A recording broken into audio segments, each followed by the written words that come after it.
It's episode 47 of the Improv London podcast. I'm your host, Stuart Moses, and this week's guests are Alastair and Anna from City Improv. Yay! Cheer yourselves! Yeah.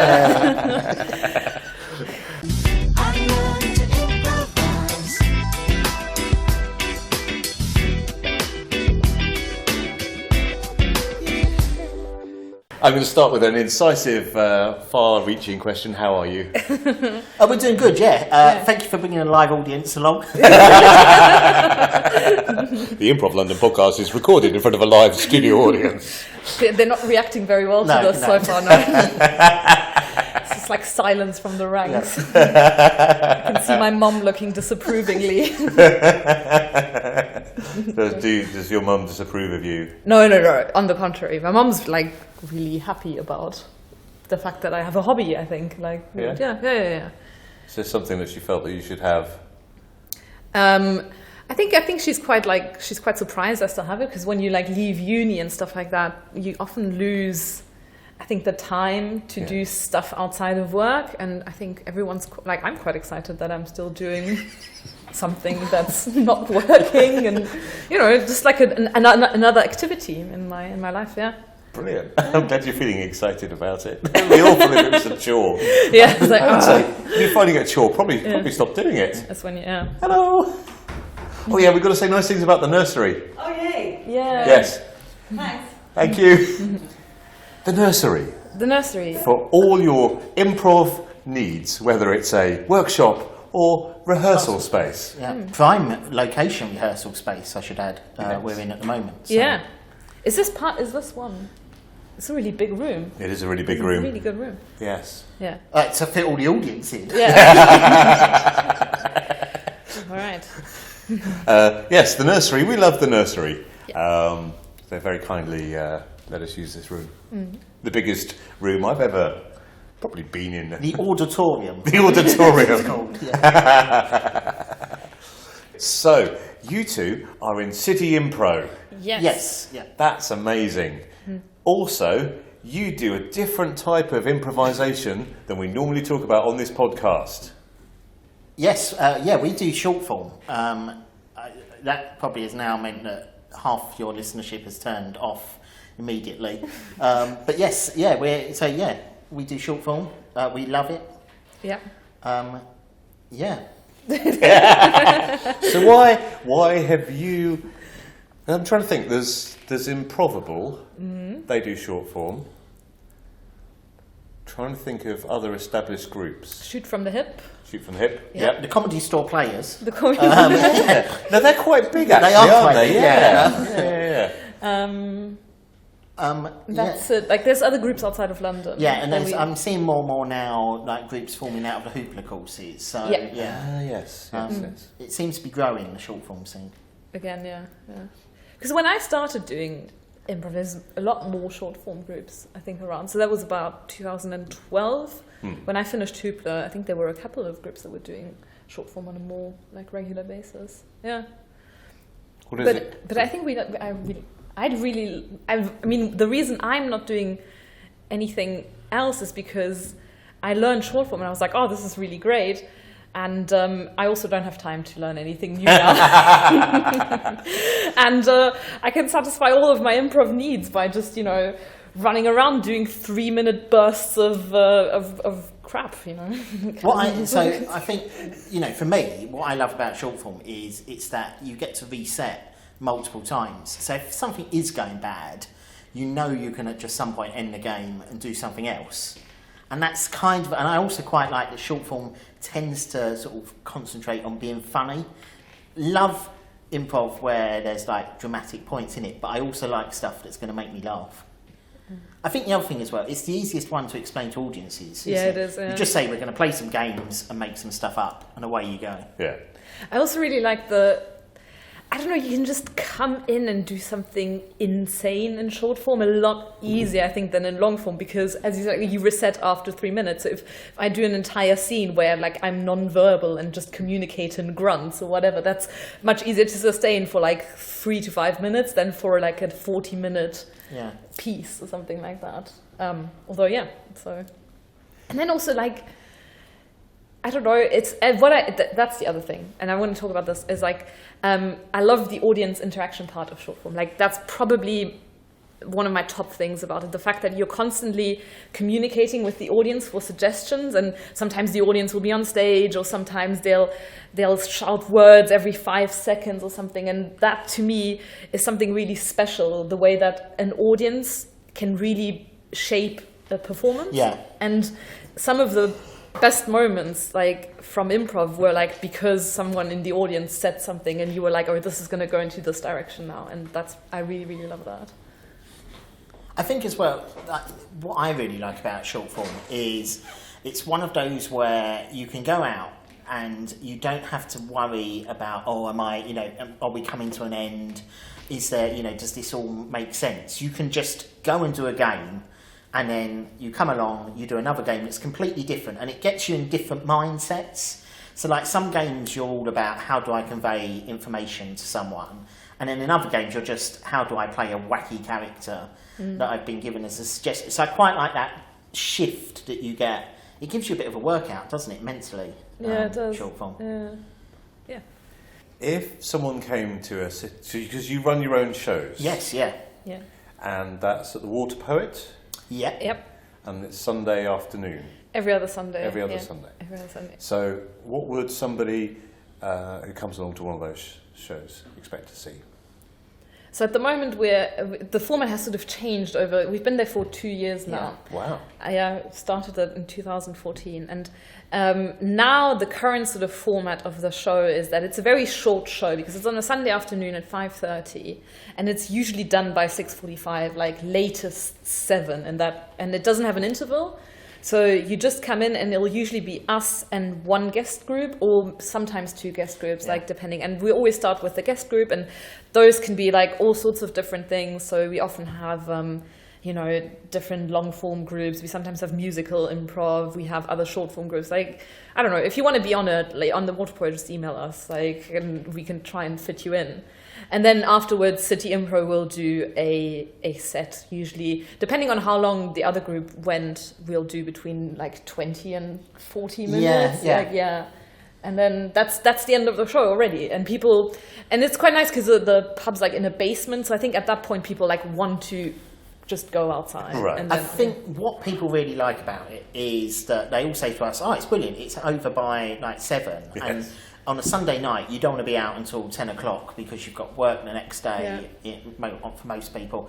And it's like that, I've come along, it's something to do, especially as the nights draw in. Like it's one of those, you can't be wandering the streets sort of at 5:30 on a Sunday evening, like from sort of October onwards. So it's a nice little thing to sort of end your day whilst you're out in trendy Shoreditch. And then go and watch it, and then disappear off home, and you're tucked up in bed at a nice hour. Oh, I tell you what, that really sounds attractive.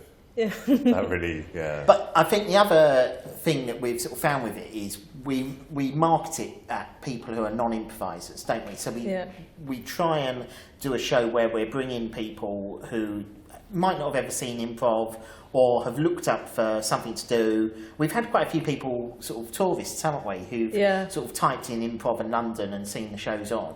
Wow. So it's those type of, we want people who just want a bit of fun on a Sunday afternoon. Yeah, I mean, it's really great if you can get, the more people that you can get to see an improv show, I think is a brilliant thing, because then they might come and see another show, or, and much as I love performing to my improvising friends, it's, it's nice to have real people in an audience. Yeah. So how did the timing, was that a deliberate choice, or was that just the slot that you got, or? Yeah, the timing is what we got from the venue. I think it's always been at 5:30, right? Yeah. I think when we first approached the venue, we sort of said, we want to do a show on a Sunday. And they said, well, we don't want something really late because they close up quite early on a Sunday usually, don't they? And they sort of suggested this, it's because their Sunday roasts finish at 5 o'clock, wasn't it, initially? Oh. And then they wanted something to try and keep people in the pub. Oh, right. It hasn't really ever met that objective. It's kind of, but we sort of get extra people in. But yeah, that was the whole idea. They finished their roasts at 5. So people, would have finished up by then. They could come down and watch some comedy. Yeah. And sometimes we do get people who were just sitting upstairs and then come down and watch the show. Yeah. So you play a mixture of games. Do you have a favourite game to play? Oh, it changes quite a bit. Mine. At the moment, I really like this game called Time Hop, which is it's like a very sceney game where you establish a moment in time where something happens, and that's chosen by the audience. So you'll have like the moment where Pete tied his shoes, or the moment where Jenny fell off the wall, or something like that. And then the game just goes that you will start off like 15 minutes before that, but then you start playing the scene, you establish characters, and then you just hop back and forward in time. And the shift is always introduced by someone shouting, "We cut to 20 years in the future, we cut to 5 seconds later, we cut back to that." And I really like that, because you can do, it's quite like you play a sort of narrative, but not in the right order, and you can do like weird things with cuts. I quite like that. Yeah, my one, it changes a lot. Yeah. I quite like the game we call the game #Lines, but it's basically scenes we'd like to see, and it's that quick, doing very quick snippets. I think the reason I like it so much is it's one of those games where you can start reincorporating stuff that's happened previously in the show, right? Yes. And you get a lot of laughs through the reincorporation, as well as saying something funny that you've made up at that point as well. It's very quick fire as well, and I think it's easy, like the audience can enjoy it as well. It's also the game that's quite risky, because I've played it and it's gone tremendously bad. But you just soldier through, don't you? Yeah, kind of like, nope, we're going to do another couple of these. We have to go through them. You will all sit and endure this. So when you say it's scenes we want to see, how does that work? So we do it as if it's something you would get on a Twitter hashtag. Right. But you'll say, something that shouldn't be said if you were doing this job, and you'd get the audience to provide the job. Oh, right. So, yes. Something you wouldn't want a plumber to say. And then we do things like things you wouldn't hear if you went back in time to... and audience fill in the blank there. So it's quite a nice. Well, we don't play it on our Sunday show, really, do we? No. We do it in our other one, but that's my favourite. I want to do one. I'm just going to tell Alastair as well while we're here, which is because it's a variation on sitting, standing, lying. Where you have a scene where one person has to stand, one person always has to sit, and the other person has to lie. But there's a variation where. It's just you play a scene and one person has to have their head in a bucket of water at all times. I really want to do that one. I just think just the chaotic energy of that would just be amazing. It must just be so fun to watch. And I also want to see people justify, why is their head in a bucket of water for 3 minutes? I just love the idea. It's and now we do this. Yeah. And it should also just be in the beginning of the show. Yeah. The rest of the show is all performers are drenching. I don't know. That seems really fun to me. Maybe once I do it, I'll be like, never again. That was a shit idea. But right now, the idea just seems like it's inherently funny. Yeah. How do you feel about that, Alastair? Yeah. He said, shaking his head. It's on record now. You've got to do it. What does the audience think? I know. I'm quite a fan of putting twists on what people sort of deem the classic games. So things like that. Yeah. Although I hate water, so yeah, that would make it all the funnier. Yeah. If you've ever been to the Water Poet or a sweat box, as it's also known, in summer. Yeah, in summer that is an ideal game because that would just cool us down enough for the show. Yeah, it's a nice space. I think when I played there, I was just really excited to have a green room. That's an exaggeration, and then a corridor to run along. When you were coming onto stage, I was just like, do you know what? This is what my dreams are made of. This is all I want really from my. Although I did a gig at the Miller and it had a smoke machine, and that was amazing. Yeah. I really want a smoke machine. Yeah, I know. I think if we ever win the lottery, the Improv lottery, we're buying a smoke machine. Yeah, no, I really want a smoke machine. Yeah. I wouldn't be able to be trusted with it. I would just put it on full, completely, all the time, even if it didn't demand the smoke. It'd be justifying it as well, wouldn't it? Every scene would be, can I get a location or, foggy. It would be the suggestion you'd get all the time, wouldn't it? Sauna. Yeah, sauna. No, definitely. I'm with you on the smoke machine. Is there anything else, if money were no object, that you'd introduce to your show? Ooh, I want an LED screen at the back of. Yeah, that'd be Like so you can What would you put on your LED screen? lights. I don't know. Like you could have like a video wall. yeah. Wow. I've always one of my this is one of my concepts that I'd love to do is, have you ever seen those people who they do it on an overhead projector, but you put sand on it and then they make art with the sand by moving it around, and they do it very quickly with their hands. Yeah. And I'd love to have that projected up on the wall, and that's your backdrop. Oh, and then you can draw the locations on the copyrighted Alastair Thomas. But someone who is projecting up images that are drawing the backdrop to wherever you are. So if someone says, give me a location, and you say I'm on a desert island, someone scribbles a desert island, and you've then got a lovely. Yeah, no, I really. If like I see that show put on by anyone, Yeah. I want half the merchandising come out. It's probably already been done. It's probably been done. Agreed. Yeah, but even if you did it with sand, or if you did it with just a drawing, or it needs to be someone who's very quick at drawing. Yeah. But there's lots of people out there who. But could you get? I mean. So can you get some transparent things that you would put on an OHP and then it would kind of project it up or something like that? Oh I mean, that's not the most expensive dream we can have. On the next episode of Alastair's Cheap Dreams. Yeah, I mean, but it's a good idea. The improv scene could probably have a whip round. We could probably sort you out with that. If you just want an OHP and a bit of sand, we could probably make that dream come true. I like it. If money was no object, what do you have? I'd have an overhead projector. With a bit of sand. We'd do the bucket game. The bucket would be made out of gold. Yeah, no, but that's all nice. But you also have the frightening sounding death match. The improv death match. What happens at an improv death match? I wish I brought the official marketing material, but basically 2 teams enter into an arena, which is basically a stage, and they compete against each other in a series of games. We have a referee who sort of looks after the whole show. The audience after each game award points, and then those points get translated into time for the final deathmatch round, where the team sort of do some scenes and the audience then decide a winner in this grand setup. It's a rip-off of a number of different other sort of shows and formats that we've seen sort of performed around various places. I think it just about is lovingly ripped off from enough places that we don't have to pay anyone to do it. It all came about actually. So we wanted sort of a show to do for the Camden Fringe in 2015, and David and I. So David was one of the ones who sort of founded the group. We were kind of, we want this.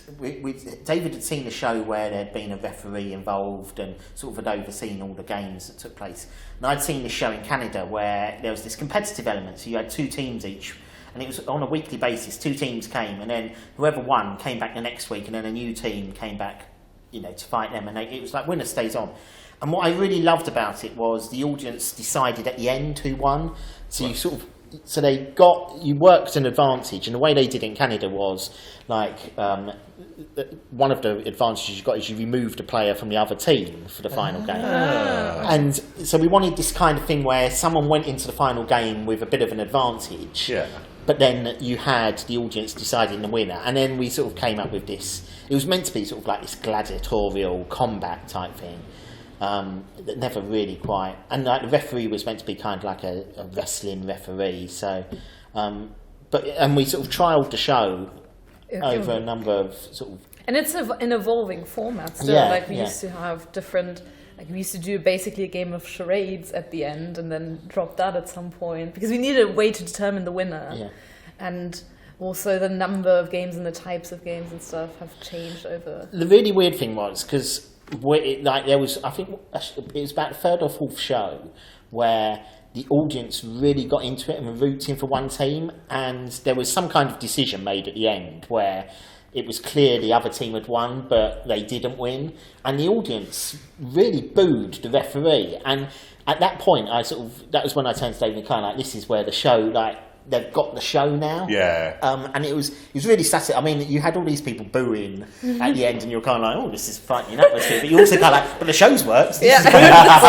They clearly love it. I'm about to be killed, but I've at least I've made it in show business. Yeah, and sometimes like I've had a show as well when we did Brighton. We brought it to Brighton this year, and there was one, and we did like a really late night slot. I mean, not super late, but it started at 11:30, and people would come into the pub on a Saturday night and often be quite like drunk already or inebriated. And there was one show we did, I think it was on the first weekend, where they sort of really got into it, and like we would run on stage, and people would shout like blue, blue, blue, or red, red, red, like, and really like in a way where I thought like it's good that we're trying to make these people laugh and not trying to incite violence, because I think either would work in this situation.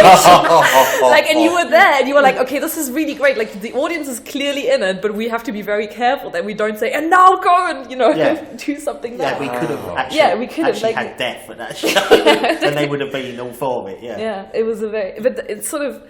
That's again, it's an interesting way of communicating with an audience. Like it's one of the reasons I really like improv. Like and sometimes it can go a bit far, but then again, if someone boos you, like someone is so into a show that they like, because to boo something, you have to there's a like way where you don't boo something because you're embarrassed or because it's polite or something like that. Yeah. Like to emotionally feel like that. Yeah.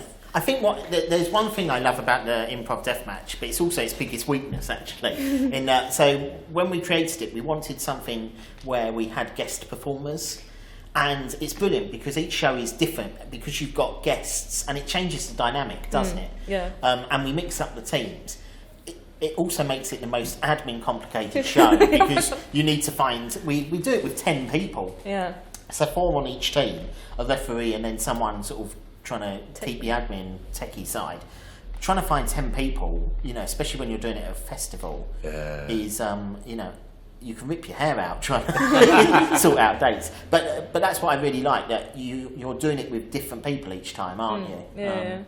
And you sort of, I think when it works, it just feels really great, doesn't it? It's there's been some shows I've come out of where I'm just kind of like, this is fantastic. There's been shows where I've come out and gone, okay, why am I doing this? Yeah. But that's the beauty of improv, both its blessing and its curse, is that it could be amazing, it could also be terrible.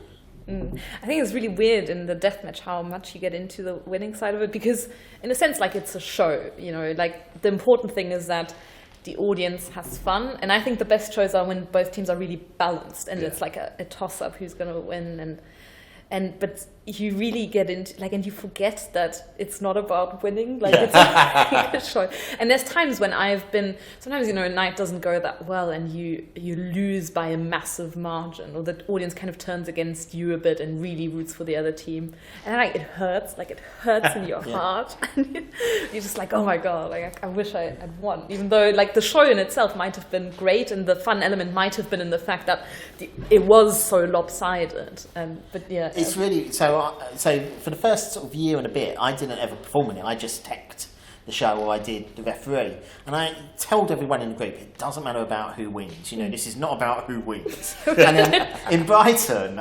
I got to be in the teams 3 times. I lost every time, and I was kind of like, no, it does matter who wins. And I was kind of like, I don't want to be the only person who's never won on this. Yeah. So it's weird that you do. It is.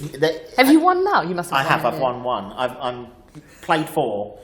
Lost 3, won 1. Oh God! Not that I'm keeping track. No, I've forgotten.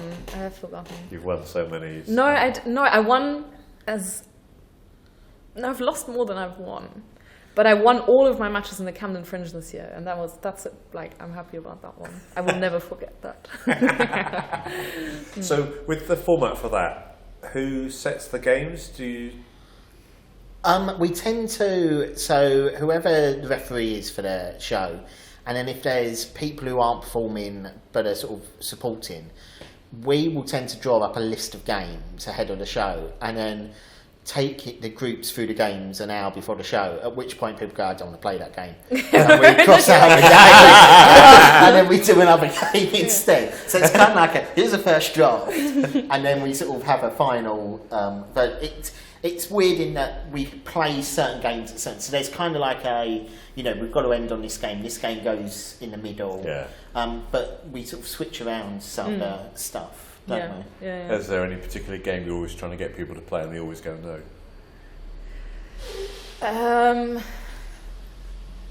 I think we never do any like gibberish stuff, no.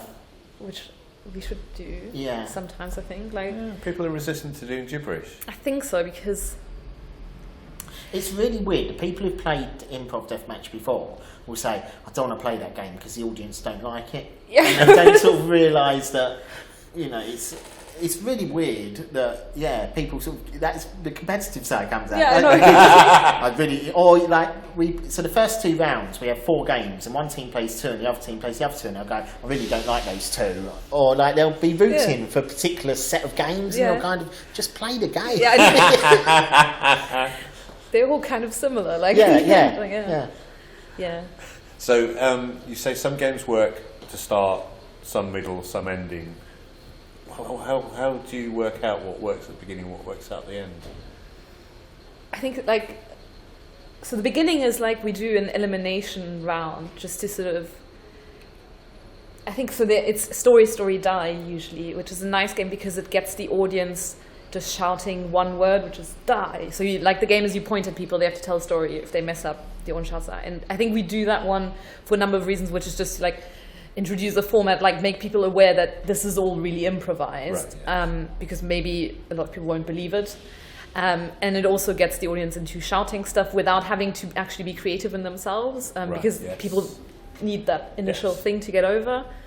And then, so I think that's one of the reasons we do that. Yeah, we also use it as a way of sort of showing that the referee has a bit of power. Yeah. This is probably breaking it down too much. Psychoanalyzing. It's kind of it's impossible to break it down too much on this podcast. It's kind of like a nice way of showing actually the referee, decides who is telling the story at that point. And it's also a really nice one where if people are getting too good at it, you can crank up the difficulty really easily, can't you?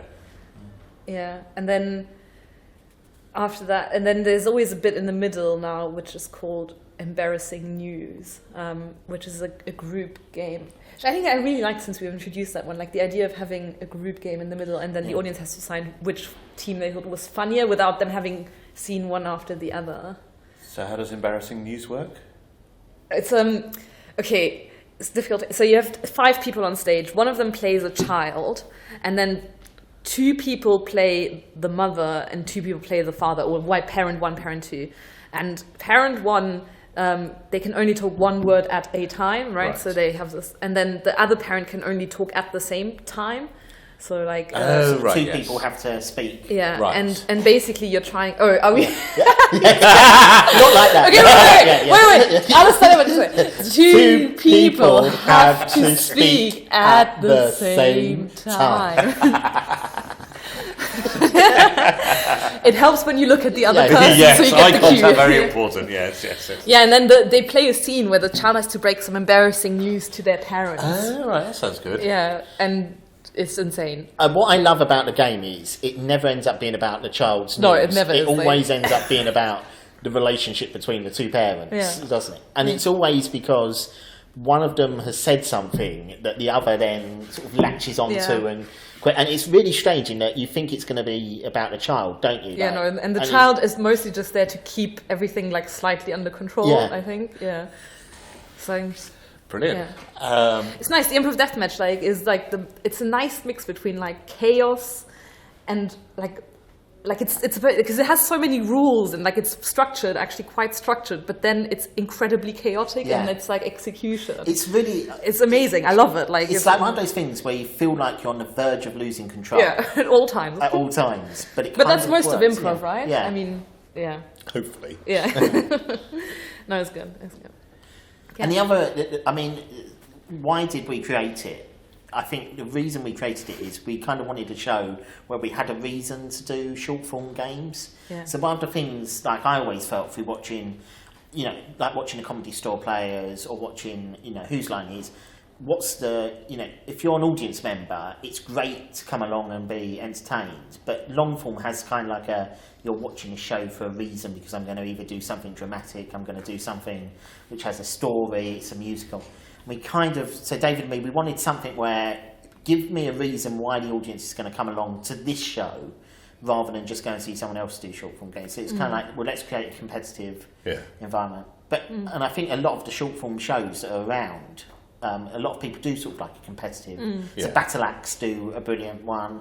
Obviously, there's theatre sports. Yes. All of those, I think it's that added element of, Yeah. you know, give me a reason to watch it. Do you do any short form? I haven't for a long time. I was in the Saturday mornings. The kids. Yeah, Kids kids TV thing. You've done all.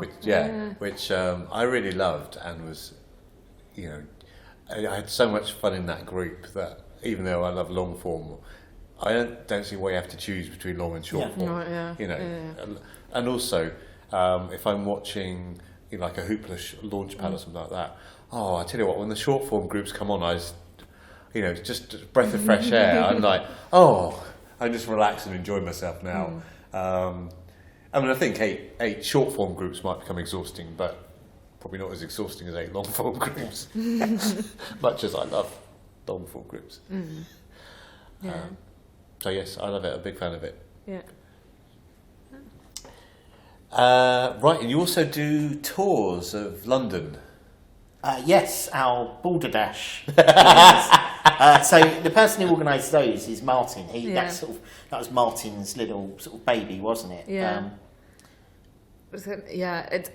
I'm not really that involved with it. Like, he does most of it, but the way it works is basically we go to a museum or like a specific area of London, and you do a tour of the area. But instead of, you know, giving a tour where you say the actual history, it's all sort of made up. And again, there's a lot of like audience interaction going on where they can ask you questions about objects, and they can even like tell you the name of an object as they see it, and then you have to go off of that. So they do know that you're making it up. Yeah.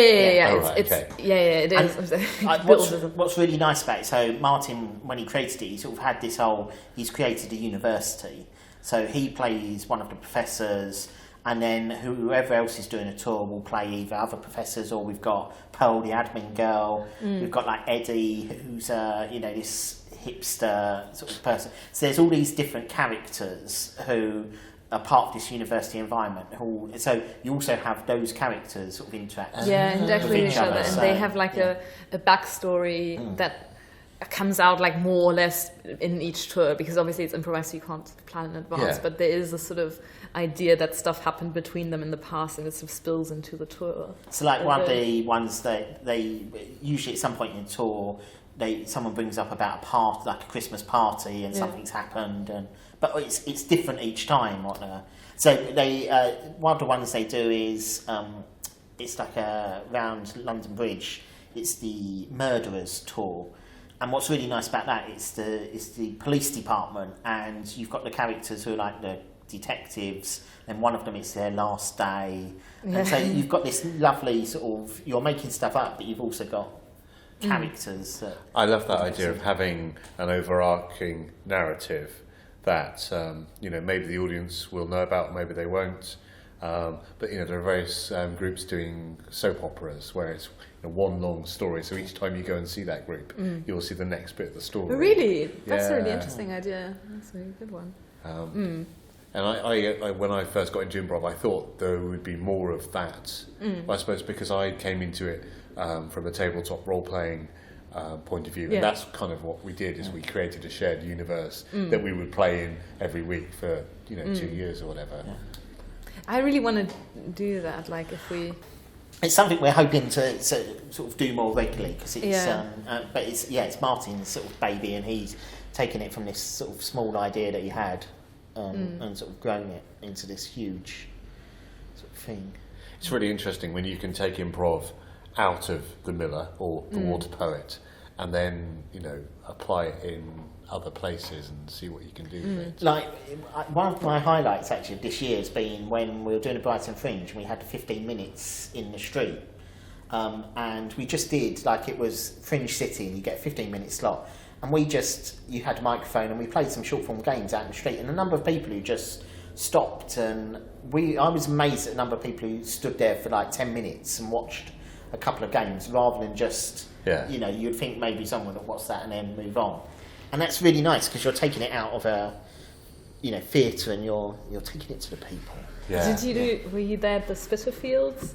Yes, and then we've also done a show in inverted commas in Spitalfields Market, which I think that was like the most disastrous thing.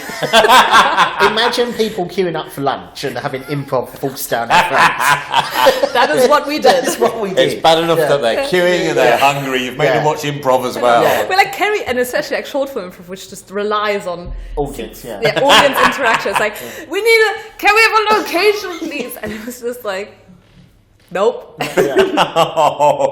So what was the setup at Spitalfields Market then? Why were you doing improv there? That sounds like a terrible place to do it. No, we thought it would be really great because there'd be hundreds of people there. Unsuspecting audience members just ready to be entertained. But so what we did, we organised that as part of, so we did the Shoreditch Improv Festival last year, and that was sort of something we did in the run-up to that to try and promote it and get the word out. Yeah. And I think we just, So you just turned up in Spitalfields? No, we did discuss it with someone in advance. It wasn't like we had a stage and we had a microphone. Because I didn't perform that day. I sort of turned up halfway through. Yeah. And I was kind of like, I whispered, "How's it going?" And they were terrible. Like, oh, okay. But then like Sandy and Danny were there, and they were supporting us. Like ever since then, like I love them. Like the fact that they did that show. Yes. And we're like afterwards, like we'll come back and perform with you. Like we haven't completely lost faith in everything you touch. It was one of those things where we were talking about. It's kind of like, people will see this and they'll just go, "I've got to go to that festival." And it was kind of like, no, these are people who are kind of like, "I just want my lunch." But then that's not entirely true, because we did speak to one guy, and he then came to the workshop that was part of the festival. So the whole pain was worth it for one person. For one person. We will convert them one person at a time, even if it takes us. And I think he came to a show as well.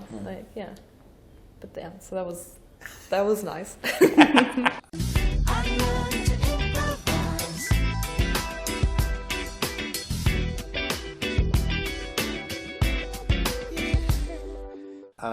Marketing, and how you were trying to get to perform to essentially not just other improvisers, much as I love doing that. Really? I love performing to anybody, really. Yeah. So how do you go about this? I one of the things that really works and that people don't do, I think, is flyering, and it's to make 500 flyers with just the name of the show, the venue where it is, have like a little Google Maps thing on the back. And what we often do before our Sunday roast shows, like our water poet shows, is we flyer for like 20 minutes sometimes is enough. It's really weird, because obviously if you go up to Edinburgh, everyone's flying.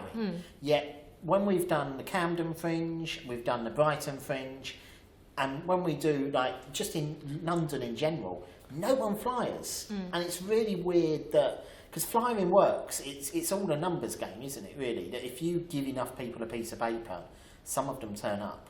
And some of them won't turn up that day, but they might turn up on another day. Like they've seen your name. Yeah. So it does really help, I think. Like that's one of the big things, and I can't believe that more. I mean, it's a time investment, because you have to put in about 30 minutes beforehand. But even if you just do 10, but you have 3 people doing it at different spots, like. Yeah. The other thing that flyer helps as well is it forces you to come up with a short thing as to why do people want to see the show. It kind of forces you to do that sales pitch, doesn't it?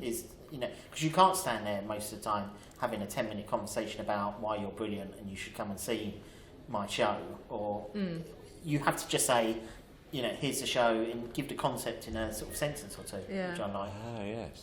And the other thing and that came out of discussions I had with a couple of people lately, is to just, I think just stick at what you're doing.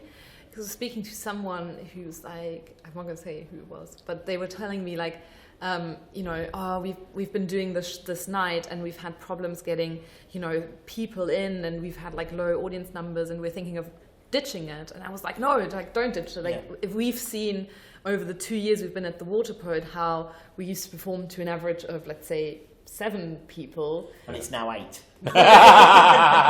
Exactly, guys. 2 years. No, it is, but it's more like, I think if there's been, except for the summer dip, we've had, like, most shows have had about like 15, 20 plus people, all of whom are non-improvisers. Wow, and that counts for more, actually. Does it? If you can get non-improvisers watching a show, that's worth about 3 improvisers. I've written it down. We've done 113 shows. Really? Wow. Where that's ones that we've organised ourselves and put on. So we've played other nights. That sort of takes us to about 115. Oh, wow. but like, so 130, and it's weird because like, there's some shows we've had really big audiences, haven't we? And then there's others where we've had, but this year we've gone through without ever having, like, we've not had no one this year. We've not had no one at a show this year. Yeah. That is living the dream. That is. Yeah. I mean, the one show where 2 people were in the audience, they loved it. But I think the 400 people here tonight. Yeah. So that's another thing. It's like don't get discouraged by it. It takes people ages to understand that there's something there, and sometimes people will come to your show and really like it, and then like 6 months later be like, oh, I want to go back, like, because not everyone loves improv as much as we do, so not everyone's going to go see an improv show every week, but like we've had people come to the Sunday roast and you're like, oh, we've seen you before, and it's like, yeah, and it's my birthday, and that was one of the nicest things where someone was like, yeah, it's my birthday, and I just like my partner just asked what I wanted to do, and I said, I really want to go see another City Improv show because we went like a year ago. And you're like, yes, okay, we've become this person's birthday date, so we now have to keep going in perpetuity until they die. It's like, it's a really weird thing, but like you treat audience members as sort of a metric almost, don't you? Like, oh, my success is only judged on the number of, and actually, it's as long as you've got a few people there. You can still, and like some of the best shows we've done have been in front of quite small audiences. Yeah. We've also done some fabulous shows in front of really large audiences. But it's like, it's weird how people see audience numbers as a way of comparing success, and it shouldn't. Yes, it should be quality as well as quantity. Yeah, I'd still love to play the Palladium with 2,000 people. Yeah, I know. That's not, that's my, like a proper tech and like the music, a big stage. That would be nice. An LED screen at the back where someone draws in hand. And an overhead projector. That, like, if we ever perform at the Palladium, like, and there's no overhead projector, like, they'll all be really disappointed. But I think the other thing with, like, an important thing is if you're, so we took a conscious decision when we formed City Improv that we wanted to put on our own nights because we kind of felt, so when me and David sort of formed the group, we were kind of like, actually, we want to put on a night that's like feels like it's professionally run, where we're making, so this doesn't seem like some amateur cobbled together, people tripping over wires, etc. And like part of our thing is always we place a lot of focus on the show and putting on a good show, and that all includes promoting it. And I think the thing that we've sort of found over time is you need to know what you're, if you put on a good show where it runs to time, it's people respect that, and they don't then see it as, none of us are doing this for, huge sums of money, but we make it look like this is sort of something we're doing, that we're taking seriously. And although we're having lots of fun, it sort of feels, so that's why, like, if you're putting on your own night, I think that's why one of my things that I found with the improv scene when I first started was, it's like going to stand-up comedy. There's some really amateurish stand-up comedy nights, and those aren't as fun to go to as the stand-up comedy nights that still amateur comedians, but are run like you're watching professional ones. So like my tip would be, run it as, you are running a proper show. Yes. Because it is a proper show. It is, especially if people pay for it, or you want. And even if it's in the dingiest pub, run it like it's that would be so awesome. And explain to the audience what you're doing. Like,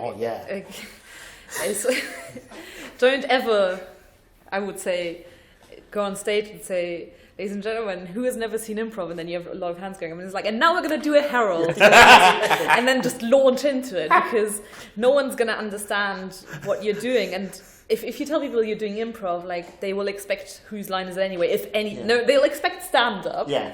And then if you're like, no, it's not stand-up, it's like, you know, it's made up. It's like, oh, it's like whose line? So if you're not doing that, like, and who did it? I think it was Giggle Loop once in our show, where they came on stage and they were like, we're going to do some scenes, and if I tap someone on the shoulder, that means I'm swapping myself out, and if someone runs across the stage, that's the end of the scene. And you're like, brilliant, like, people in the audience didn't know that. It doesn't take a long time to explain.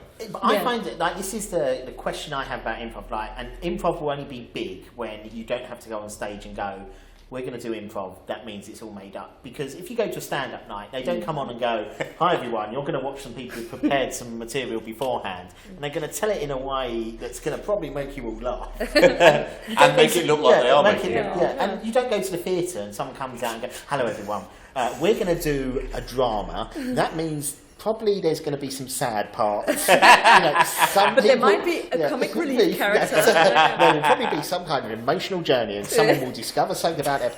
It's really weird that you have to do that in improv, but it is something you need to do, because we've had people turn up who have no idea.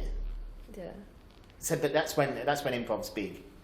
You don't have to explain what improv is. And last thing to say about having your own night is, like, it's great to have your own night, but sort of think about, I mean, and we discovered this by accident. I'm not going to say that we planned this, but, like, who is going to come to it? Like, who are you targeting?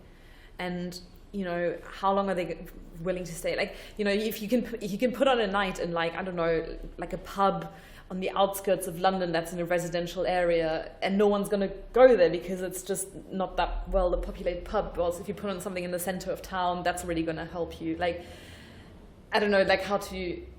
It's the sort of ideas like, or why would someone come to a show on a Wednesday night? Or why would someone come to a show on a Tuesday afternoon? Like, you think about those things. So, like, a really nice example is we played The Orbit. Like, there's a sort of venue next door to it. And we played that on a Saturday night, and it was kind of, we had to say, well, who's going to be here on a Saturday night? And you kind of, it's going to be people who've been in the park, etc. It's not going to be probably improvisers, you know, who just happen to see. So you really have to think about who is going to be around at that point. Yeah, and how you might convince them. Yeah, and how do you then convince them to come? Yeah. Without any budget. Yeah. Perhaps but we've answered the question wrong about if we had all the money in the world. Yeah, what would we do? We'd probably take a tube ad. Like, that would probably be a much better thing. I want to see my face on Bank Station as you go down the escalator saying City Improv Show. Yeah. Instead, we've invested in a video projector. We put on a great show that no one knows with all this money. And I know my OHP. Yes, so if we had all the money in the world, we'd spend it on a huge marketing budget. Yeah, and we'd hire someone to do our TV admin. And our admin. Yeah. Just like... I mean, improv admin's been talked about on this podcast before, but that is so important. Admin. I'm not going to go into it, but listen to the other ones because people have said a lot of really good stuff about you need to get the admin right. Brilliant. Do you have something you wish to announce? Yes. Wait, let's think about it. Oh, yes. Our new show with a video wall. Soon advertised on a tube near you. This is where we need like a exclusive, Improv London exclusive. This is an exclusive from the Improv London broadcast. We did the Shoreditch Improv Festival. We were part of a City Improv that organised it last year. Yep. And we're doing it again. Yeah. I'm now high-fiving everyone in the audience. Yeah. It's coming back next year. So the dates are the 17th to 19th of February. They've all been confirmed. Same venue as before, so we're doing it at the Water Poet. Yeah. I can't promise it's going to be bigger. Can't promise it's going to be better. But I can promise those dates. And there'll be improv. There'll be improv. So we had tremendous fun doing it last year. We organised the festival in about 6 weeks, didn't we? Yep. This year, we're organising it in 3 3 months. So we've doubled the time that we've allocated to it. It's going to be twice as good in whatever metric. Yeah. But yeah, so like this year, we're going to open up applications from groups. So please apply. We accept applications from any group for slots throughout the day on Saturday and Sunday, and then in the evening on Friday. Yeah. So watch out for details soon on the Shoreditch Improv Festival website and our website. Yeah, and probably in like some Facebook groups. Yeah. I'll put a link in the show notes. But like that was one of the most fun things. That's like one of my highlights of this year. Going from a, I think we all sat there going, we are crazy doing this at times. And so one of my highlights of this year was this was Saturday evening, about 5:30, wasn't it? So we were halfway through the festival, and the Friday night had gone okay, sort of half full crowd. The Saturday we'd had. We'd had like sold out at that point, and Anna was on the laptop with Martin, and she turned around and said, "This was an hour before the show. We're going to have to stop selling tickets. We've completely sold out the rest of tonight." And that was like the point where like we're all feeling knackered, and sort of and that really gave us that was like one of the times where I felt really wow, like people do want to come and see improv, and you can do this thing as a festival, and you know. Really and those people in Spitalfields Market have turned up. Yeah. But that was I think we learnt a lot, didn't we? Yeah. In a very short space of time doing it. Yeah, it's insane. But it was super fun, and please do send in applications. Please be if you send an application about what you're doing as a group, just try and write as much detail as possible, because we just want to copy paste it and put it in our marketing material. And if you write "It's a Herald," then it's bad for us, because we don't know what it is. I don't know what a Herald is. I spent at least one weekend this year writing our programme where I had to find about 8 different ways to explain a Herald, but each one making it sound more exciting than the last three. Amazing scenes and characters was used quite a bit in the programme. But yes, so that's going to happen. We should mention the others, shouldn't we? So there was obviously us two, who were that. Kate and Martin were the other two main organisers, and then everyone else in the group sort of helped out at various stages as well. Should we do a name check of everyone in City Improv as well? We probably should. Yeah. All right, let's. It's a paper, because there's a lot of people in the group. Yeah, these people are now coming out from the back. So part of City Improv are, apart from Alastair and myself, David Price, co-founder of the group. Do you want to say your name? Yes. Ed Pithy. Ed Pithy. Great guy. Really funny. Oh, now I have to say really funny for everyone. This is like the Hamill thing. And then I think we just have a category of people called Kate. There's 3 of them. Wow. I think this is a shout out on a podcast. If your name is Kate and you're an improviser in London, we want you to join our group, because we are monopolising Kates in the improv world. We have Kate Bishop, Kate Hewitt, and Kate O'Connor. Yeah. All of which are really funny. Yeah.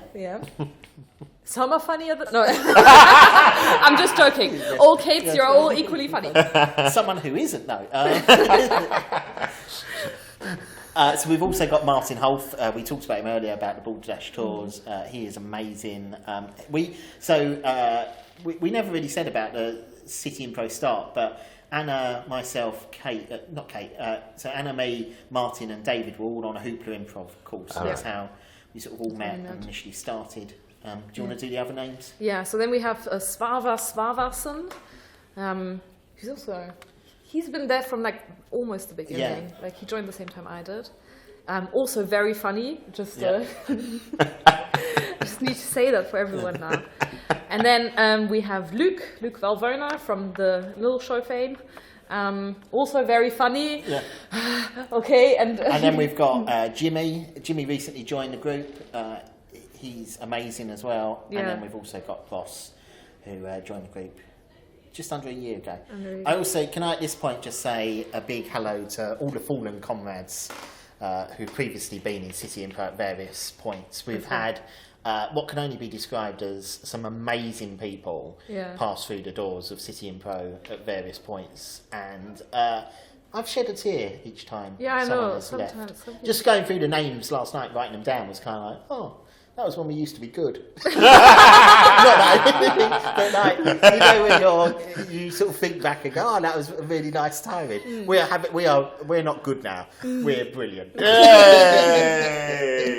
I think that sounds a brilliant note to finish on. You're brilliant now. Well done. Is that everybody? You've mentioned everybody. Yes, that's we have. everyone. Yeah. And a big thank you as well to all the people who've been guests with us in our shows, either in our improv deathmatch or who've. I say this from the bottom of my heart. Without the guest performers and guest groups, we wouldn't have a show to put on. And if there's, something to say to the improv communities, not everyone can put on their own show. Please have, groups. What I love is groups approaching us saying, can we be part of your show? Because it makes it so easy for you to turn around and say, yes, here's some dates, rather than you having to go and find people. Yeah. And it's, I hope one day someone will get really famous and we can go, they played our night. Yeah, I know. I'm hoping. Like, I have some people on this list where one day they might be famous. Yeah. Brilliant. Thank you very much indeed. Thank you. Fantastic. Yeah. Thank you. I made this. That's improv!